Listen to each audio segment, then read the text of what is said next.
Welcome to Energy Talks by Elmhurst Energy, your destination for insightful news and discussion on energy assessment, building performance, and EPCs.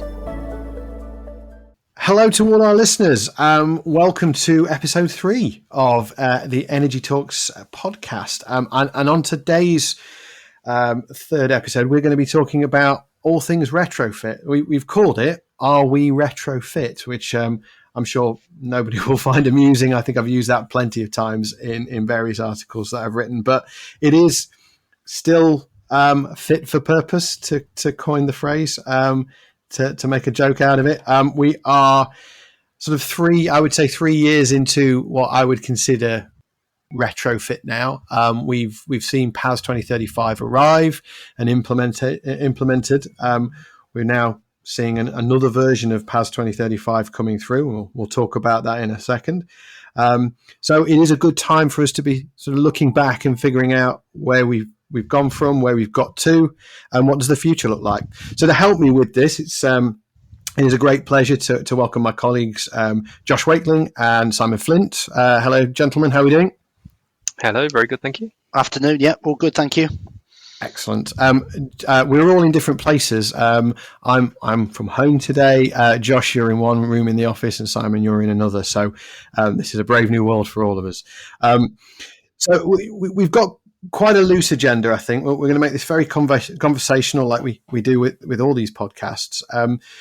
But we want to sort of explore all the angles of what's happening in retrofit at the moment, and it's such a busy, fast-moving environment.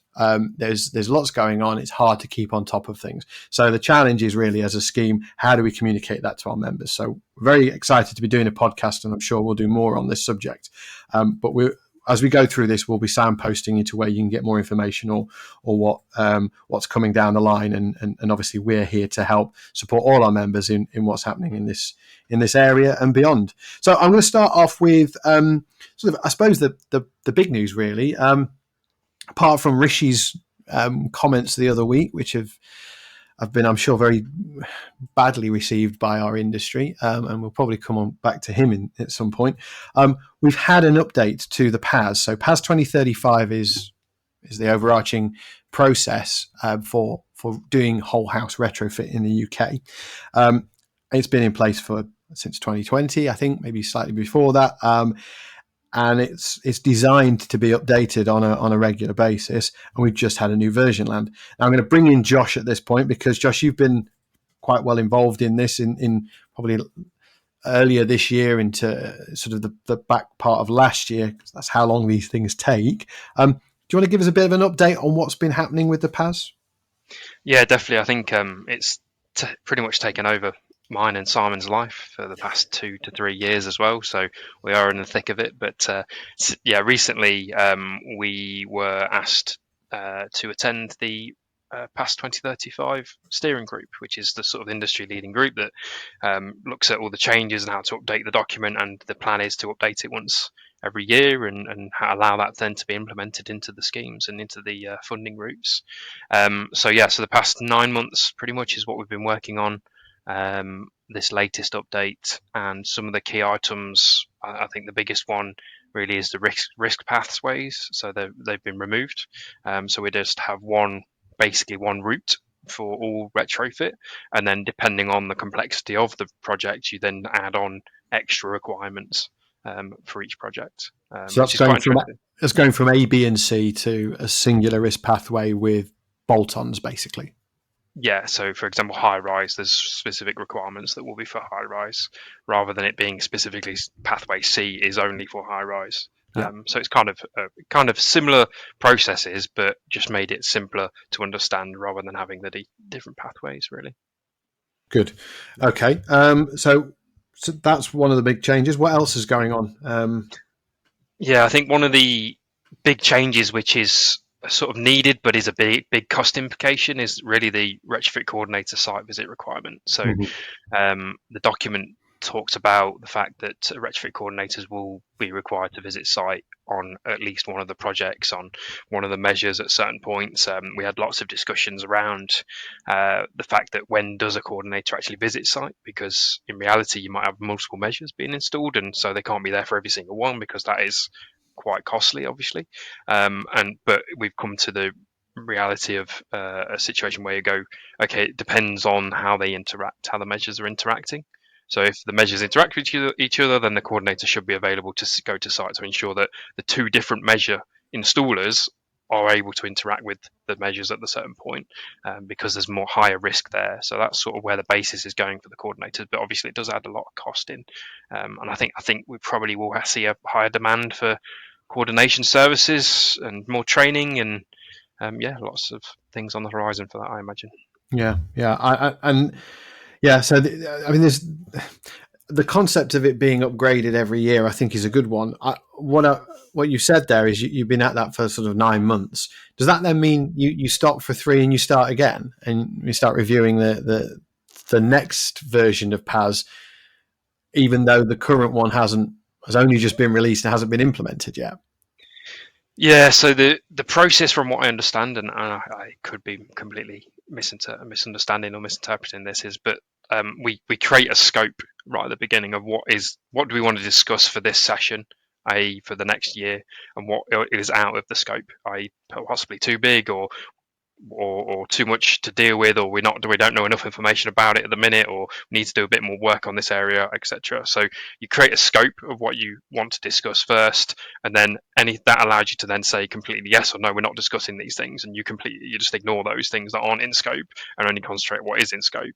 And so the items that were in scope were what's changed recently, and those were what was discussed, and then it goes out for consultation, and that's the sort of process. So I assume we'll go at some point in the next few months, we'll start to build up another scope of what do we change next based on industry issues and items and sort of key areas to look at, really. That's quite interesting. Simon, I'll bring you in now. You're the sort of the main contact, really, or one of the people that do speak to our retrofit members on a very regular basis. And I can imagine you get quite a lot of feedback and in some cases frustration. So I think what is in the PAS at the moment, and thinking about the current PAS and the new PAS, is there anything in there you think that probably needs to be focused on next, or is it just that we should review the whole thing as a whole? Yeah, I think there's any good retrofit starts with a good retrofit assessment. Mm-hmm. So I think probably the assessment, and I know there are working groups and steering groups and a standard being discussed and worked on for the retrofit assessor element of the PAS in the first place. And I don't think that can come quick enough, to be honest with you. I think if we start with a good solid foundation, you've got a much better chance of success. I think in terms of what's been published now, I think industry's reaction at the moment is, well, how and when is this going to be implemented? Because obviously we're midway through Eco4, we're about to start some new funding in terms of GBIS, we've got other funding strands that are in midway, social housing decarb and HUG and these sorts of things, and how a trust mark, who are obviously the quality mark for this standard, really, how are they going to expect it to be implemented? And I think we're still waiting for a lot of answers to those sort of questions.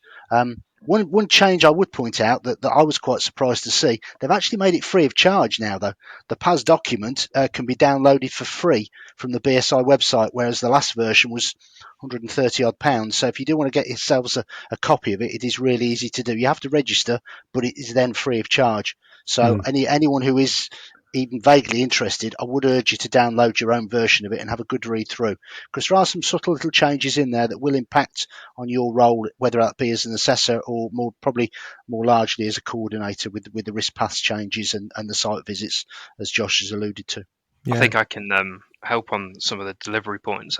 From what I understand, I don't think this is necessarily sort of out there publicly, but the 30th of March has been of 2025, 30th of March 2025 is sort of a full transition deadline for the new PAS. But what that really means to current schemes and then new schemes, I think the reality is that all new schemes will adopt the latest version. Yeah.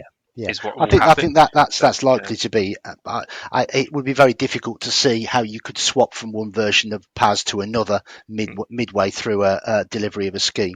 One other thing that is changing, though, that I know we haven't mentioned yet, and that's the inclusion of the requirement for a traditional build qualification. At the moment, in the old version as it is now of PAS, that was only required for listed buildings, conservation area, that type of property, the more extreme end of the market, if you like. There's now going to be a requirement for that traditional build qualification if you want to work on anything that is classed as traditional. Mm-hmm. So essentially any solid brick property, any stone property, anything built pre-1919. So there is quite an upskill there of most, let's be honest, most of the retrofit professionals won't hold that qualification. And to work on what is essentially millions of properties, you will need that. So certainly I know Elmhurst are about to launch their own version of that qualification. And not only that, we've also secured some government funding to be able to provide that at a discounted rate, which we'll be announcing details of shortly as well. So that's really good news. Yeah, that's really. I was going to say that I'm not going to say you stole my thunder because but Josh, that's huge news really. For a long time, that qualification has been delivered by one or two professionals in the industry very well, but obviously the scale and the ability to deliver at scale for that training has been somewhat limited. But we're getting involved now. Do you want to expand upon that a little bit?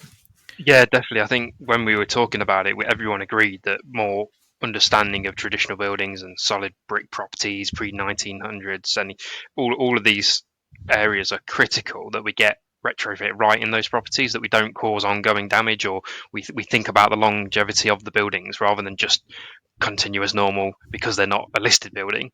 And so a lot of discussion we debated a lot on this. One of the key points though was that we should ensure that the retrofit assessor qualifications and training and the coordinator training actually incorporates it. But in the meantime, what was decided was that we implement this as a requirement for any for the definition that Simon sort of explained. And so initially you've got a small proportion of providers, and what we've seen actually, the government did release their sort of successful winners for the funding, for the home decarbonisation funding, and there's quite a few now providers that will be delivering the traditional buildings. So it's definitely worth registering your interest. Like Simon mentioned, Elmhurst do have ours available, so do register interest for that. But it's going to definitely be something that all retrofit assessors will require, otherwise it's going to stop you from working. You're going to go to a housing estate and you might have some properties solid and the other side of the street will be cavity, and you will only be able to work on the cavity ones if you've not got this qualification, and I trust Mark will be sort of managing the compliance on that. So it sounds like a quite a change for the industry really. I think it's probably a step in the right direction, and I'll try and caveat that a little bit.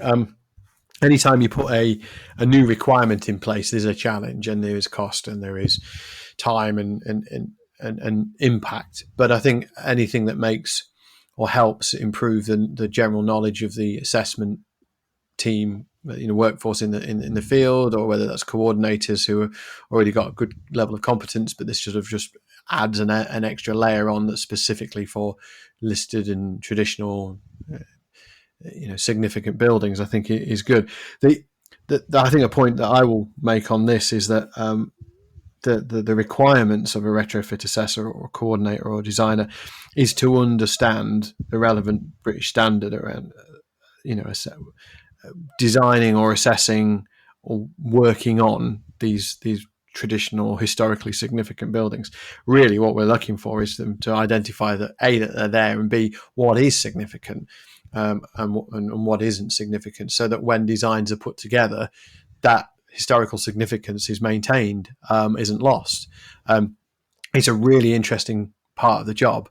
So I think it's going to be a really good thing, but you need to have that level of knowledge and understanding in order to do what is quite a simple assessment. But you should be doing it with a lot of knowledge behind you. So I do welcome it, and I'm looking forward to seeing Elmhurst members going through the training. A sort of a call to action there is, if you're an assessor or a coordinator or even a designer, and you want that qualification, you need that qualification to continue to do your job. Expression of interest form is out there.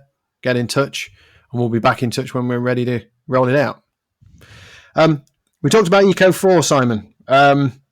It's obviously one of the schemes that implement and use PAS 2035. Just have a little talk around how's it going? What's it looking like at the moment? Volumes, etc. It's certainly looking better now than it was. I think volumes are increasing. Initially it was very slow. There was a lot of reluctance from installers to get involved. I don't think they understood what was going to be required. There was quite a long transition period from Eco 3 into Eco 4.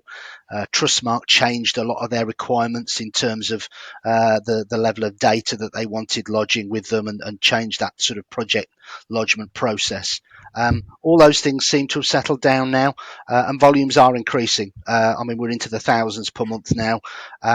I think one common factor we have noticed, and this has almost been evident from day one really, because of how Eco 4 is driven, it is more driven with a whole house retrofit in mind. So a bit more ethically how PAS was written for the improvement of the whole property. So the byproduct of that is the number of measures per project have actually gone up. So whilst the total number of projects may be lower than during Eco 3, we're now seeing an average of maybe 4 or 5 measures per property. Whereas in previous iterations of Eco, that's probably been 2 or 3 measures. So less properties being improved, but they are generally being improved to a higher standard, I would say, and they are getting more measures for each project. Definitely building. I think there's still some work to be done. I think we'll probably go on to talk about the Great British Insulation Scheme, GBIS, in a few minutes as well. But that I think will satisfy the sort of single measure element of the market. Eco 4 is really going after those properties that can benefit from multi-measure improvements. So yeah, definitely getting busier, but still quite a long way. A lot of room for improvement still, but certainly volumes are definitely picking up. I do think it highlights that when changes happen, they need to be done well and effective and governed well by all the stakeholders, Yeah, Ofgem, absolutely. Yeah. All the departments, because I've seen graphs where just the implementation slows the whole industry down, and that's not just us as an industry delivering it, it's then homeowners that then can't get the upgrades, and it's then all the bills that aren't being reduced by having the installation. So I think it's critical that we do. You're right. You only need one element of that wheel to sort of break, and the whole wheel stops turning essentially. So yeah, absolutely. Yeah. I think there's two sides to it, isn't there? There's the PAS 2035, which is the overall process, but buried in there, incorporated in there, is PAS 2030, which is the installer standard. Yeah. And obviously there is degrees of that depending on the measures that are being installed, and all of those things, those component parts, are subject to change. And when they change, there's impact. I do remember when PAS 2035 was launched, and there was 2 standards in place at one point. There was a transition between PAS 2030 2017 and the 2019 variant, and there was a lot of unintended consequences there. And that was obviously a big change to the process. That was taking Eco 3 into Eco 4 broadly in the same time period, and then obviously an overarching standard coming into place and a standard change for the installation. And I don't think we'll make those same, I don't want to call them mistakes, but we probably went in with one of our eyes closed, and we weren't prepared for some of the consequences as an industry. And I think we've learned a lot from that. So I am sort of heartened by some of the conversations around thinking in a bit more of a joined up way, Trustmark being more involved in those processes as well. BEIS, not called BEIS anymore, are they? They're called the Department for Energy. DESNES, they don't like that name, so I'll just call them the Department for Energy. There does seem to be more joined up conversation, and it is getting more complicated still because you just mentioned it. GBIS is coming down the line, the Great British Insulation Scheme, and that's going to change the world as well. I was going to ask you, Simon, quite a leading question. Do you think PAS 2035 works with Eco, given that Eco is very much, we already know what we're going to do to the property, and PAS 2035 is a whole house view of the property. Do you think they work, or do you think they're at odds with each other? I think when it's done well, yes, I think it works. I think there is still, unfortunately, an element of industry out there wherever that might be, who is forcing eco into the PAS compliance process because they have to, as opposed to the two working, hand in hand. PAS wasn't written specifically for eco. Let's be fair. PAS is a standard of its own, a whole house retrofit. It sets out an entire process. Eco has then come along and is being I won't say shoehorned into that process, but it is a means of compliance to ensure that Eco 4 is done in a compliant manner. And I don't think they're necessarily the best of bedfellows at all times. You mentioned GBIS. That's an interesting one because GBIS, obviously, the process behind, or the theory behind GBIS is it is only going to be single measures. It's single insulation measures, you then look at the PAS process and you think, actually, is that really going to be cost effective? By the time you've added all the layers of complexity of a full assessment, a coordinator involvement, design, a visit to site, or are all of these really going to be, are they all appropriate if at the end of the day the home is simply going to get loft insulation? It's a worthwhile measure to put into the property, don't get me wrong, it absolutely is. But is full PAS compliance really the appropriate measure to ensure that's done properly? I'm not sure it is. It's a really difficult dilemma, isn't it? Because really you want PAS to be separate from funding. Yeah. You don't want PAS to be involved, but the whole point is we need to be able to have funding for us to properly insulate properties that are for people that are on lower incomes, that are on benefits, that are in fuel poverty ultimately. It's really hard not to have that influence when you're discussing PAS 2035. But at the same time, you also don't want to make PAS 2035 too costly. As soon as you make it too costly, it then won't actually work in that's where, which I think is where GBIS. That's where GBIS might fall down if we're not careful. We've had it's been republished again. We've got some criteria, and it's not so driven by income, if you like. It's the main drivers are EPC rating and council tax banding of the property.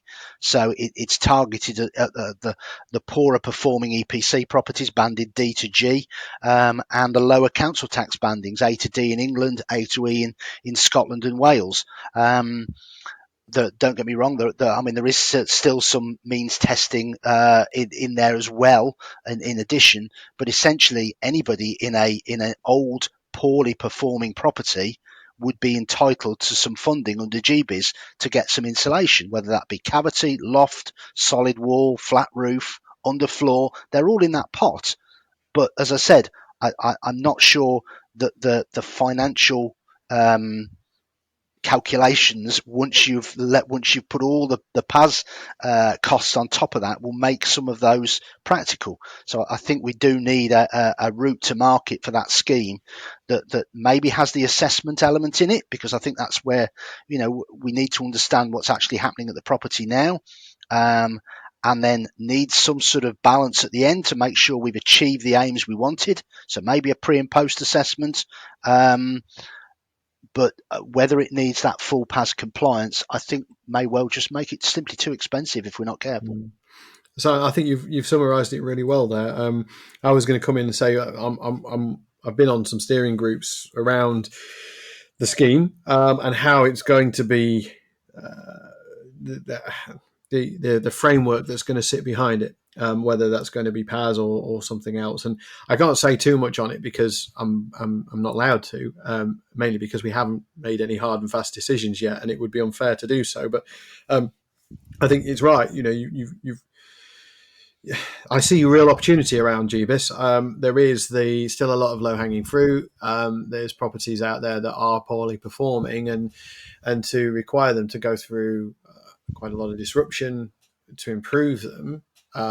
Or to overlook them because you can only do a particular measure, would leave these properties behind. And I think the people who live in them are in highly likely scenarios of being in fuel poverty, and wall insulation, loft insulation, would make a huge amount of difference to them. and they wouldn't otherwise get it. So I think it's very well targeted. I mean, there are always problems and people on the wrong side of lines that have been drawn, but I think in principle it's good. Cost is a key consideration, and having the same amount of cost to do whole house versus pretty much the same cost to do a single measure just doesn't seem to work. And I know this is what the department has spent some time thinking about. So what we will commit to doing is obviously working to the best of endeavours for our industry to get the right results out of those steering groups, and then commit to letting our members know what's coming down the line. And there has been a consultation response out, and you've summarised it very well, Simon. And we'll probably need to do another small consultation on the back of this, but we'll see how that comes out in the wash. But I think you're right. Assessment is key. Getting the assessment right. How far that assessment then needs to go, depending on how they change the process, we shall see. But I'm very much looking forward to it. And I know there's a load of go early stuff going on at the moment. Obviously, that's very much at the risk of anybody getting involved in that. They tend to be doing that through the PAS process. So, that's got to go into the mix as well. But I think very, very welcome amount of funding, an extra £1 billion over the next couple of years, certainly to the end of Eco4, which is 2026. We're looking forward to seeing that being implemented successfully, and our members being involved and benefiting from it as well. I'm going to come on to RdSAP 10 very shortly, but I just want to just touch on the other funding available and then just come back to Rishi, the Prime Minister. There is still lots of pots of funding out there at the moment. The Conservatives in this Parliament committed to, I think, something in the region of £6 or £7 billion worth of funding, and it was never clear where all that money was coming from or what pots it was being taken from and given to. But we have Eco4, and that is £1 billion a year until the end of the period of 2026. We're not seeing that being spent at the moment, and delivery will have to ramp up. And GBIS is £1 billion over a shorter period of time. And then you've got social housing decarbonisation, LADs, hugs, and they're all in different places and different phases at the moment. But it's still there. What's crucial is that whilst we've had the Prime Minister pull back on some of the timescales and the future commitments that have been laid out around things like MEES and cars and electrification of transportation and heat, there's still a commitment to funding this sort of work that's being done, and that hasn't been pulled back. So that I think I just wanted to sort of major on that point. Nothing has happened there, and there's no impacts there. And then just going on to, I suppose, the other side of the equation, which is, landlords now don't have to achieve an EPC of C by 2028 or at all going forward. I still think there's an awful lot of that focus going on out in the industry. I have spoken to a lot of people, and I know you guys have had conversations with members and other stakeholders, and there's still a lot of focus on EPCC going forward. I think it's a line in the sand that people have got used to and have got and can work with. Not every property can get a C, and I think everybody accepts that. But that doesn't mean you shouldn't push forwards to improve the energy efficiency of buildings. I think if you don't do that, we're in a very sticky situation. And I think enough people in enough key positions and enough companies that are key stakeholders recognise that as well and are pushing forward with it. So I just wanted to cover that. I don't know if you guys have got any thoughts on that or any further points. Just one thing I will add, actually. I mean, there was a lot of negativity around Rishi Sunak's speech last week, but one thing that did creep out of it has gone pretty much under the radar is obviously there's a £5,000 grant out there to upgrade to an air source heat pump, and that was actually increased up to £7,500. So that can make a big difference to somebody. That will go a long way now towards to covering the cost. And if you haven't applied for that grant yet, then any new grant, I think it's from last week, virtually from the day after the announcement was made, will be at the new rate. So I mean that's gone up from 5,000 to 7,500. So I think we've all got to be a little bit pragmatic about this. I mean, I don't think any government in this day and age can afford to ignore climate change. I think let's be perfectly honest about this. This is a pre-election gamble. And he's kicked the climate change can down the road to the other side of an election. I don't think any of his beliefs or plans have necessarily changed. I think they've been delayed, certainly, and I think that was well and truly came through in his statement. But are they all still required? Yeah, absolutely. Of course they are. I think he's just trying to get the Conservatives in for another 5 years when the whole outlook will change again, I'm sure.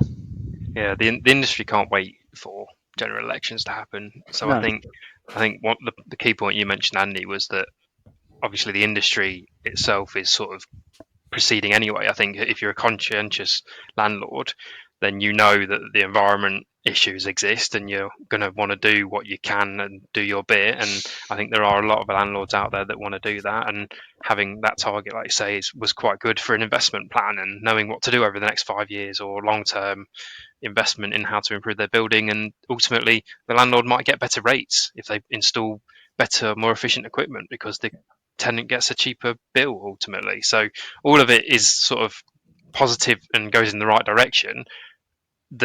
The big sort of carrot is then government force, or the stick, sorry, is then government force you to do it. So I think most landlords, or most conscientious landlords, are doing it anyway and want to. And I think definitely in the sort of non-domestic space, we've seen a lot of organisations doing that because it also is an image thing as well, isn't it? If you attract better tenants because you've got a more economical or environmentally friendly building. So I think it's definitely moving the right direction anyway. It's absolutely the right thing to do, isn't it? They've almost made it a moral obligation on the landlords to do it now, rather than them, as you said, rather than a stick telling them they've got to do it. They're relying on the goodwill and of people to actually do it now for a little while. I think you're right. I mean, I think the Prime Minister's gone out on record, maybe not, but certainly the noises that have come out so that he's looking for carrots and not sticks at this moment in time, and we're leading up to election, so putting two and two together. But I think you need both. I think we've said this for a long time. You definitely need carrots. You need to incentivize people to do the right things, make the right choices, and reward them for making those right choices. If you actually look at the way that the PRS sector currently is at the moment, landlords are leaving in droves. It isn't because of minimum energy efficiency standards. That might be one of the things they're concerned about. But I think landlords understand why that's there. The tax incentives and the tax breaks and all those things have been removed from the industry for a long period of time. And I think landlords would definitely be interested in those coming back, especially if you could tie that into better energy performance. So if you could get yourself up to a C, you will get X tax break. I know that for a long time, people have started looking at talking about incentivizing improvements in buildings from stamp duty. So in the first 6 months, 12 months, if you improve the rating of your property, you get some of your stamp duty back. And that's doubly delicious for a landlord because they pay more stamp duty if they own more than one property. So it is. There's other ways of achieving the result, but I still think you need that backstop of, if you don't do this, this is what's going to happen. And just being clear with people, but having fairness in the system as well. And there was always fairness built into minimum energy efficiency standards, because we know that every property can't get there. And there were other tools in the armory as well. So I think it will come back. I think you're right. I think we have to move forward on the basis that this will come at some point. And we don't know what the result of the election will be, but it will be interesting to hear in a bit more of affirmative way what the Labour Party will bring to the table around this, and whether they will make this a point for the electorate to decide upon, or whether they will just steer clear of it until after the election. It's quite interesting that a week later, Chris Scudamore, his report, Mission Zero, it's called, which went back, I think it was last year. There was a sudden rush that we needed 4 months of let's do a net zero review and what the cost implications are when I think Rushy came in. And we've had that report released this week, and I don't think there's been much news about it, but it does counter some of the points that Rushy's announced to say we need to implement MEES by 2030 and 2035 to ensure we meet our net zero targets. And so it is kind of like this is someone who is in the Conservative Party who's now produced a report from industry with industry meetings and steering groups to say we need to do these things, but the Prime Minister's gone, oh no, we need to step away. So it is, it's not very much, not very good collective thinking, really, I don't think, at the minute. Anyway, I think we could do a podcast on this in its entirety. It probably is one for a future podcast as we move into an election year. Let's just touch upon RdSAP 10 very quickly, and then I think we've covered everything I wanted to cover for the day. Obviously, I'll sort of lead on this and then bring you in, Simon, because you know this is a bit more of your day to day. But RdSAP 10, we've had, I think, all the information that's needed in order to begin the process has been received by schemes. Whether that's information we can work with remains to be seen. But we are now on that sort of roadmap to updating our software, the methodology, the engines, the training, the guidance that we've all got to put together, ready for a certain date next year. Where are you on that one, Simon? What's your understanding? Yeah, you're absolutely right. We've got everything we need. It's the start of probably a 6-month-ish journey. I think we've got to accept should everything go well. So I think we're looking at a spring introduction of it, 2024. The development work has already started. We've started writing the training material. I know there's already training courses, awareness courses out there, some of which I think are already fully booked. So there's a lot of industry interest in it from our members, which is really good to hear. There are some key things in there that we know are coming. One that certainly retrofit assessors will be used to anyway, and that's measuring all windows, all glazing. It'll give you a better indication of what's happening in that property. So we know that's on the horizon. The ability to enter battery storage, if you've got a PV system, that'll benefit the property. The ability to enter air pressure tests specifically for the property, especially in the retrofit arena, that'll really help as well. Absolutely crucial, isn't it, really? Yeah, absolutely. So that's a real big, because originally it was left out, and I know industry, particularly Elmhurst, fought quite strongly that we felt that was quite a serious omission, and they've gone back on that and they put it back in. It won't, you won't have that data at all, for every property, of course you won't, but where you have got it, you will be able to use it, and the property will benefit from those sorts of numbers. Mm-hmm. So there's at the end of the day, it's 10 years since it's been updated. It wants a refresh. It wants some extra fields in there. We need the fuel prices bringing up to date that are reflective in the energy rating. Certainly from a CO2 emissions perspective as well. Just imagine how much electricity is generated as a result of renewables now compared to 10, 12 years ago when 9.94 was originally being drafted and the software developed. So there will be some key changes in it. It is going to be a very busy 6 months ish. Don't hold me to that timeline, but I think those are the sorts of numbers that industry is being asked to work towards, and it'll be a long road to get there in terms of development and then testing of the software. And training all the members. It's not as big as the sort of upskill that we had back in the day, if you like, where there was exams required and all DEAs had to requalify. But I would strongly urge all domestic energy assessors that they will need to attend a course and get themselves really up to speed with the changes in that, because they will be quite fundamental. And there's going to be a need for us to put on lots of training and for members to attend that training, just so they're really ready for when that switch on does come. Josh, any thoughts on that from a training perspective? Yeah, we'll be delivering lots of training. We've got the course already in. I'm sure there's people might be listening that are already booked on it, that are waiting, ready to go. I know the existing dwellings team will be creating lots of documents and guidance, but realistically, the training course is going to be the one that allows you to ask your questions to someone who's looked through the detail, someone who's developed content, who can provide guidance. You can have the discussion between everyone. But yeah, really good opportunity. We're hopefully getting get some on-demand stuff as well for people that want to look at it in their own time as well. Yeah. So all on horizon. And one of the things that Simon mentioned actually was air tightness testing. Going back to the first point around the past 2035 updates, one of the big changes was that so previously air tightness testing was only required in pathway C, but what they've actually changed is that there will be an air tightness strategy requirement for all projects, all retrofit projects, and I think this is really critical, especially with now the ability to put in an air tightness test into RdSAP. You're going to be able to get better results and understand more about the building at the assessment stage, pre and post, especially post now, and the evaluation of making sure that everything's been done correctly. And I think that's a really big thing that was missed that we managed to get back in. And again, it gives more opportunities for DEAs to sort of get more bows to their string, more strings to their bow. Sorry, that's the way around. So for like air tightness testing, why couldn't you do air tightness testing as part of your day-to-day job? Starts to join those dots up, doesn't it? Just starts to, these little changes here and that. You think of the implications.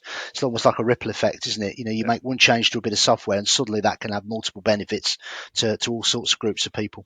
Absolutely, I think that's in microcosm probably is a message to take away, that the dots are now being joined up. Things that happen over one side impact somewhere else. And just to sort of finish this point off is that we know that Eco 4 and GBIS are coming down the line. When GBIS lands, the regulations are set, then that will impact on Eco 4. And whichever methodology is in place at that time, will have to be used. And so there's some real sort of debate, confusion going on around, well, RdSAP 10 is coming in the same timeline. Oh, heck. What does that mean? And we know that RdSAP 10 is going to have impacts on on the result of the calculation. Anytime you change the methodology, there is some impact, but because there's quite a lot of change here, particularly those fuel prices, Simon, that you were mentioning, and the carbon emissions tables, which are going to be different from full SAP as well. We didn't expect that, but that's what's happening. The fuel prices are going to be different. They're going to be more up to date. And we could spend probably half an hour talking about that particular topic.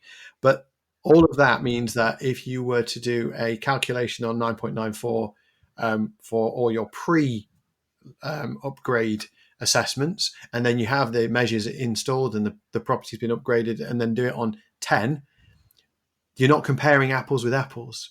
So there's an awful lot of sort of debate over what that needs to look like. And that's all could have culminated in a consultation which closed last month. And now we're waiting on the responses to be published there. Just for everyone's sort of awareness, Elmhurst did put a consultation response together, as they always do for all of these consultations, and that's available on our website. But we've clearly gone down the line of we need option 2, which is you can use the two different methodologies together. What we don't want to do is we don't want to have to keep two methodologies running concurrently, because it's really expensive. We've never done it before. It could be chaotic. We don't want that chaos in our industry.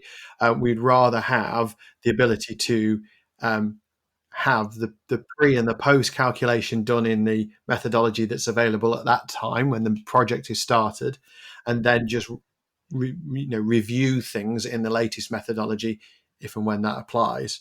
So let's just sort of say I did my assessments in the end of February next year, and then everything's been installed at the end of March, early April. Methodology's changed at that point. What do I do? Well, I do my pre and my post calculations under 9.94. That's submitted to Trustmark. At least we've got certainty on what's going to happen at the property and what the scoring's going to be. That's cool. And then once the installs happen, I just do an assessment based on 10, and whatever the score is whatever the score is. All we're looking for are those 2, 3, 4 measures that have been installed, that should have been installed, have been installed, and you can see that in the data. So that's what we've asked for We've been really clear on that for the reasons I've set out, and everything else is just quite difficult. Option one was keep the two methodologies running at the same time. As I say, costly, never done it before, don't know what the impacts are going to be. Or the other one's a cliff edge, basically, where you say, on this day, you just stop using 9.94 and move to 10. Okay, that kind of works because that's how we do things in EPC world. But we also know that there's projects ongoing and that could impact on projects. So I think that's, in summary, our response there. And we will see what comes back from the government, and we're expecting a response very shortly. And we will be communicating that to our members, which I think brings us on to the conclusion. We've only got a couple of minutes left.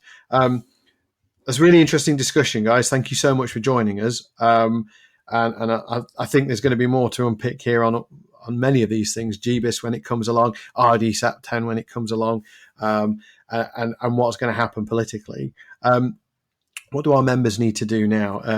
We mentioned training, Josh, particularly around the traditional buildings and RdSAP 10.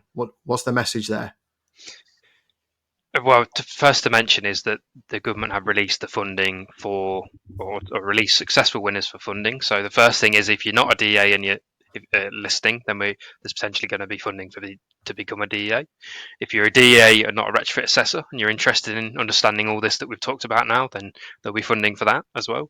And then the final one is the traditional buildings. Ultimately, if you're going to be working on projects that we've talked about today that are now triggering this new definition of traditional buildings that isn't historically listed, it's opened up a wider scope, then you do need to do the traditional buildings, and all of those will be available partially funded, over the next few months, until the end of March is the plan. The RdSAP 10 update, Simon's covered that pretty nicely. It's a critical training CPD that you need to do to understand what the impact is of RdSAP, and what that means is it allows you to understand what you need to charge, because the key thing here is you're going to have to spend more time on site. You're going to have to think about how much you're charging, and we as Elmhurst are advocating for that, and we've put it in plenty of news articles, and Stuart Fairley, the managing director, has talked about it a lot. And you need to be aware that you are going to spend a bit more time on site. What does that mean to your costs? Explain that to your clients, and you need to know that. And if you don't know that, then you need to come on a course. So critical. And we'll be putting information out to that extent in the months ahead of us. Simon, let's assume people are trained now. Why Elmhurst? Why join our retrofit schemes? I think we've got the best software and the best support package collectively that the industry can provide. If you're a retrofit assessor, you can use our RdSAP online, or you can use our Go app for Android or Apple, Android or iOS devices. From a condition report, we've now been able to release Condition Report Go for Android as well. Those of you that have been waiting for that, that's now out and live and up and running. So we've got a good suite of tools for a retrofit assessor. For a coordinator, we've got a really good improvement option evaluator tool now. It's a critical piece of work you have to do currently for all risk path B and Cs. But once we get into new paths, it's required for all measures. You have to do an improvement evaluation for all projects, regardless of the size and scale of it. So that's going to become a really useful tool. It integrates with